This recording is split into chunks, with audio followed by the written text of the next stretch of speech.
분포하고 지금 평균값이 요만큼이니까 역시 이 y는 정규 분포를 따라 됐으니까 x2를 전제로 했을 때도 대충 이와 같은 모양의 정규 분포가 만들어진다는 걸 알 수 있고, 그리고 x3라고 하는 동네에도 y값이 이렇게 분포하는데 역시 정규 분포를 따른다 했으니까 이런 식으로 우리가 y의 확률을 나타내는 정규 분포 곡선을 우리가 생각해 볼 수 있다, 이런 얘기를 합니다. 자, 무슨 말이겠죠? 그리고 이제 우리가 구체적으로 이제 요 y값을 우리가 y1 값을 x1에 대응하는 y1 값을 만약에 요 y 값이 구체적으로 여기에 y1이 놓인다라고 하면, 즉 이 말은 여기에서 여기까지가 지금 y1이라는 얘기죠. 그죠? 자, 요렇게 우리가 y1이 그려진다라고 하면 우리가 앞에서 요 엡실론 i의 정의가 우리가 어떻게 됐죠? 엡실론 i의 정의. 다시 한번. 우리가 yi라고 하는 것은 우리가 알파 플러스 베타 xi 플러스 엡실론 i이기 때문에 엡실론 i라는 것은 yi에서 알파 플러스, 즉 yi에서 알파 플러스 베타 xi를 뺀 것과 같다겠죠. 그러니까 이 교란항 내지는 요 오차라고 하는 것은, 자, 이만큼이 y1이라고 하면 여기에서 여기까지가 바로 알파 플러스 베타 x1이기 때문에 여기에서 여기 값, 요 값에서 이만큼 뺀 요만큼이 지금 엡실론 1이 되어지죠. 요게 바로 오차가 되어진다, 내지는 교란항에 해당된다라고 얘기할 수 있다는 거죠.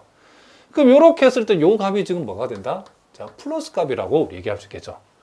만약에 우리가 또 이제 요 동네에서 이제 y2라고 하는 값이, 자, 여기에서 이만큼이 y2라고 하면, 자, 무슨 말이겠죠?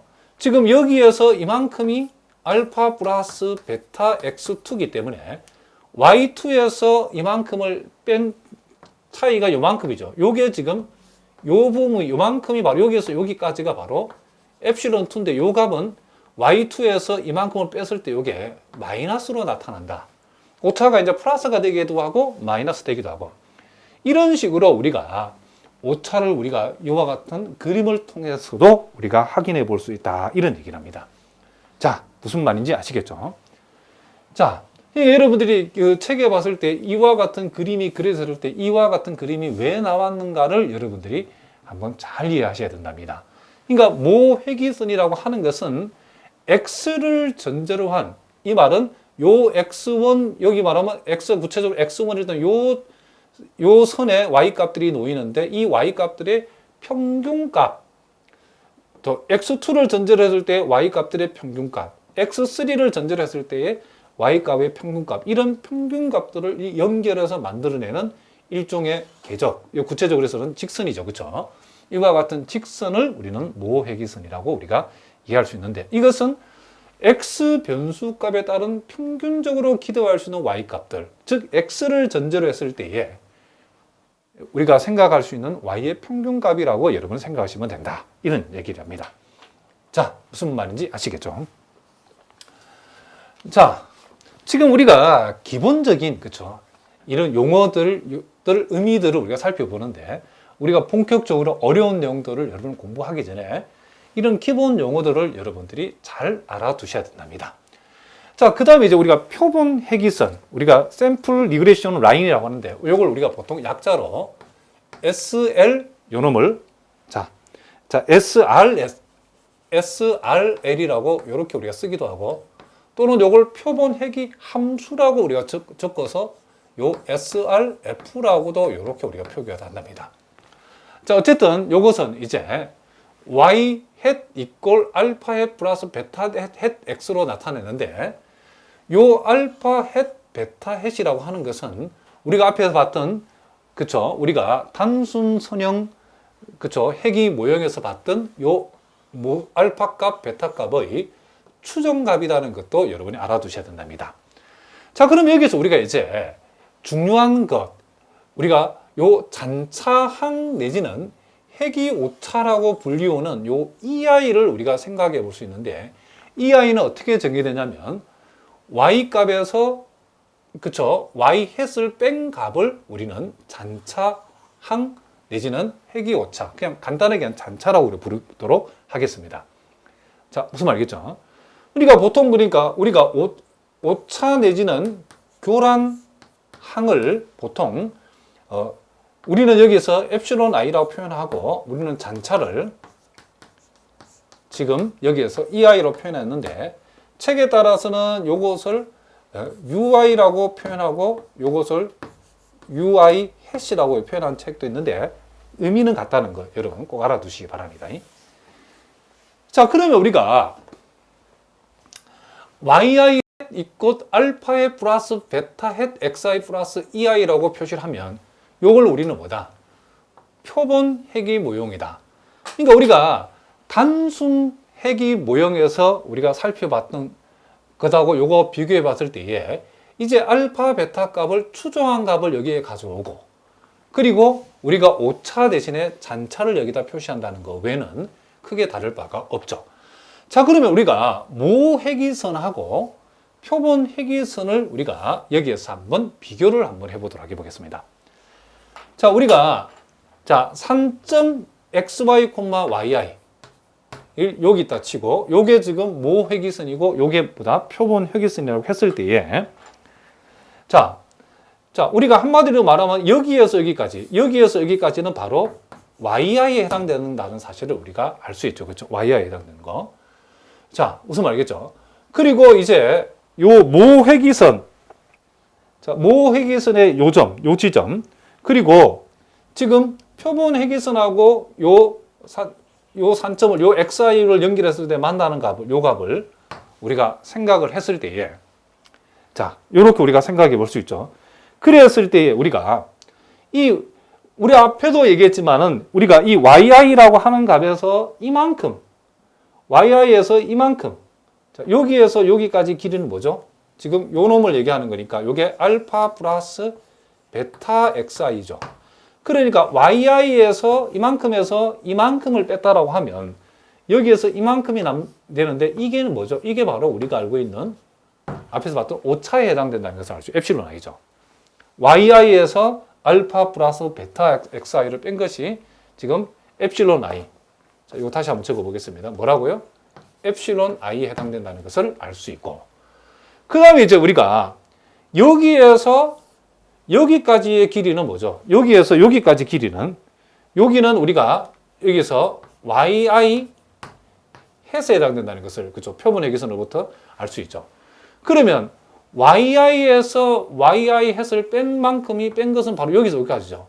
요거는 뭐냐면 요게 바로 여기서 말하는 ei, 즉 잔차항 내지는 회귀 오차에 해당된다는 걸 알 수 있죠. 그러니까 잔차 내지는 회귀 오차가 바로 y에서 yi 햇을 뺀 값이니까 이렇게 적어준다는 것. 요 길이를 우리가 의미한다는 것을 우리가 알 수 있다. 이런 얘기를 합니다. 자, 그러니까 우리가 이 잔차의 의미는 이렇게 한번 메모를 한번 해보겠습니다. 잔차가 크면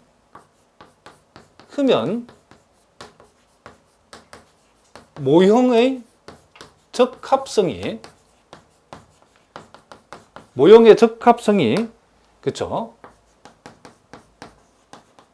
좋지 않다고 할 수 있고,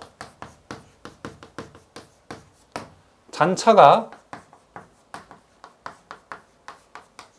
작으면 이 모형의 적합성이 우리가 보통 좋다고 할 수 있다. 자, 이렇게 우리가 정리해 볼 수 있다입니다. 자, 그러면 이제 우리가 여태까지 학습한 내용을 이제 실예를 통해서 선생님이 한번 설명해 보겠습니다. 자, 여기 주어진 데이터는 어떤 P 도시에 있는 전체 가게수, 사실은 60집밖에 없다는 말은 거짓말인데 어쨌든 어떤 도시에 가게수가 60개라고 일단은 가정을 한번 해보겠습니다. 사실은 아니지만은 그 60가구가 살고 있는 이제 이 도시 가게 전체에 대한 가계 실직 소득에 따른 소비 지출액을 조사한 거. 그러니까 요거는 지금 모집단 전체에 대한 전수조사라는 거죠. 그죠? 자, 그렇게 했더니, 자, 실질 가계소득이 81대, 101대, 121대, 141대, 이런 식으로 281대까지 조사를 해 봤더니, 자, 가계소득이 80인 집을 우리가 조사를 해 봤더니 5집이 있었는데, 그 5집의 소비 지출이 한 집은 54, 한 집은 61, 한 집은 65, 72, 73 요렇게 나오더라는 거죠. 자, 이 말은 우리가 무엇을 얘기하냐면, 앞에서 선생님이 살짝 언급했지만은, 우리가 이 X 값들은 말 그대로 이제 확정 변수죠. 그렇죠? 우리가 이렇게 컨트롤 해가지고, 우리가 80, 100 이렇게 기준을 딱 정해가지고 우리가 만든 거기 때문에 이것은 우리가 확정 변수랍니다. 그런데 소득이 80인 5가구의 소비 지출을 조사했더니 어떤 집은 54, 61, 어떤 집은 65, 어떤 집은 72, 어떤 집은 73 이렇게 서로 다르게 나오는 그 이유가 뭔지, 그것은 우리가 이 가계 소비 지출은 요 실질 소득 X 위에도 다른 요인들이, 변수들이 있자겠죠. 그걸 우리가 한마디로 엡실론 I로 표시하는데, 다른 요인들에 의해서 서로 다르게 나오더라 이런 얘기죠. 그러면 우리가 X와 Y의 관계는, X와 소득과 소비 지출의 관계는 확정적인 관계가 아니다는 거죠. 만약에 요 두 개가 확정적 관계라고 하면 소득이 80일 때 각 집의 소비 지출은 다 같은 값이 나와야 되겠죠. 그러니까 이와 같이 서로 다르게 나온다는 것은 X와 Y는, 자, 이렇게, 그렇죠, 확정적 관계가 아니고 확률적 관계라는 사실을 우리가 알 수 있다, 이런 얘기를 합니다. 자, 무슨 말인지 알겠죠? 자, 그래서 우리가 이와 같은 전수조사를 해서 이렇게, 그렇죠, 조사를 했는데, 자, 요 값의 합이 325고, 이와 같은 값들을 더해서 5로 나누게 되면 평균값이 나오겠죠. 그렇죠? 요 평균은 우리가 여기 말하는, 그렇죠, X를 Y와 X로 표현되는 이 조건부 평균이라는 것을 우리가 알 수 있죠. 그러니까 우리가 여기에서 우리가 그냥 평균은 Y라 하면 이 전체의 평균을 얘기하는 거고, 조건부 평균이라고 하는 것은 말 그대로 요 동네는 요 동네 평균, X가 100인 동네의 평균, X가 120인 동네의 평균, 140인 동네의 평균, 이런 식으로 평균값을 어떻게 했다? 우리가 조사를 했다, 이런 얘기를 합니다.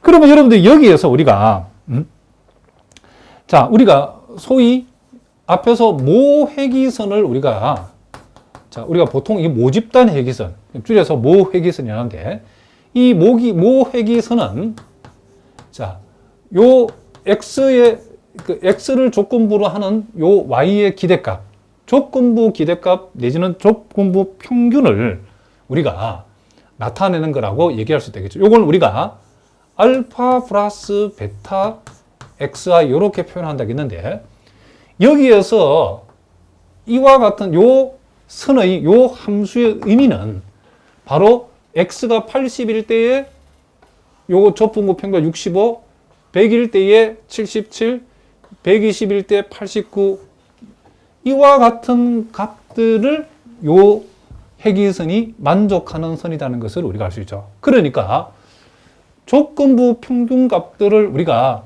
이렇게 우리가 표시를 했을 때 그 점들을 지나는 일종의 직선이라고 보시면 된다. 그럼 우리가 지금 요 함수는, 자, 요 점도 만족하고 요 점도 만족하기 때문에 간단하게 X값 대신에 80이 들어갔을 때는 Y값이 65가 나오죠. 그래서 65는 알파 플러스 베타 곱하기 80. 그리고 100이 들어갔을 때 77을 만족하니까 77은 알파 플러스 베타 그리고 100. 이런 식으로 계산해서 우리가 요 두 개를 연립해서 베타를 구해봤더니 베타는 5분의 3이고 알파는 17이 나온다는 것을 알 수 있답니다. 그러면 요 모회계선을 함수식으로 표현해 봤더니 17 플러스 5분의 3 뭐가 된다? XI가 되더라, 이런 얘기죠. 그러면 이 식은 120을 여기다가 대입하게 되면 요 Y값이 여기서 말하면 이 조건부 기대값이 얼마가 나온다? 89가 나오게 되죠. 실제로 여기다 120 지부하면 89 나오죠. 140을 지부하면 뭐가 나온다? 101이 나온다는 것을 여러분 해보면 알 수 있다. 이런 얘기를 합니다. 그러니까 요 모회기선을 대략 우리가 이렇게 그렸을 때에 자, 요것을 우리가 자, 다시 한번 요 모회기선 즉 y바 xi 자, 여기서 알파 플러스 베타 xi라고 하는 이 모회기선 구체적으로 이렇게 되죠. 요걸 우리가 표시했는데 여러분이 보다시피